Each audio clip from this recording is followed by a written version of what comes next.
இன்னைக்கு ஒரு பெரிய பயத்தோடு உங்களுடைய வாழ்க்கை காணப்படுகிறதா?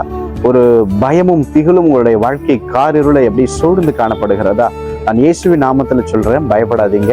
உங்களுடைய எதிர்காலத்தை குறித்தோ, உங்களுடைய படிப்பை குறித்தோ, உங்களுடைய திருமண காரியத்தை குறித்தோ, உங்களுடைய ஊழியத்தை குறித்தோ, உங்களுடைய வாழ்க்கையினுடைய எந்த காரியங்களை குறித்தோ நீங்க பயப்பட வேண்டாம். காரணம், உங்கள் வாழ்க்கை தேவனுடைய கரத்தில் இருக்கிற வரைக்கும் நீங்கள் எதை குறித்தும் கவலைவே பட வேண்டாம் என கண்பானவர்களே. பாருங்க, யாக்கோபு என்கிற ஒரு தேவ மனுஷன் கூட வாழ்க்கையில பயந்தார்.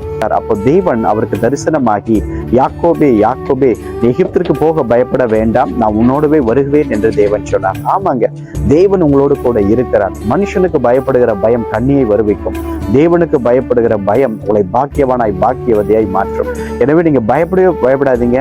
என் சமூகம் உனக்கு முன்னாடி செல்லும் என்று தேவன் சொன்ன வார்த்தை பிடித்து கொண்டு போங்க.